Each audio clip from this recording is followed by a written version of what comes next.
القوانين المتعلقة بضبط التجارة الخارجية هي الحاضر الغائب في ظل تلاعبات بارونات الاستيراد وتضخيم السوق بمواد عشوائية تزيد من متاعب الاقتصاد الوطني. فهل ستنجح قرارات وإجراءات عمارة بن يونس في وقف الاستيراد العشوائي؟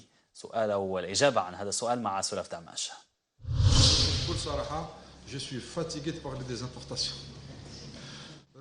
هي تصريحات المسؤول الأول عن وزارة التجارة والتي تزامنت مع اتخاذ جملة من الإجراءات والتدابير الاستعجالية لتنظيم التجارة الخارجية، وعلى رأسها الفصل في السجل التجاري بين الاستيراد والتصدير والتخصص في الاستيراد، وكذا العمل على الاستثمار في بدائل البترول لتصديرها وغيرها من القرارات.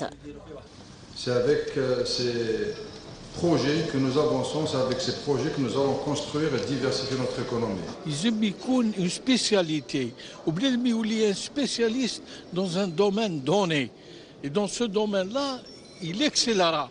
التجارة الخارجية لا تحتاج لسن قوانين جديدة لأنها واضحة وموجودة، بل التطبيق والتجسيد ميدانيا هو الأهم حسب المتتبعين للمشهد الاقتصادي.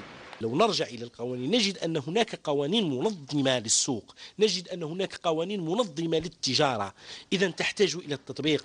نحن بحاجة ماسة إلى تطبيق القوانين وليس إلى التسويف وإصدار قوانين وقوانين وقوانين. هي ورقة طريق سنتها وزارة التجارة لترفع عن عاتقها المسؤولية تحت مظلة اللهم إني بلغت، ولتوجه المسؤولية لقطاعات أخرى. فهل سينجح عمار بن يونس في وقف بارونات الاستيراد؟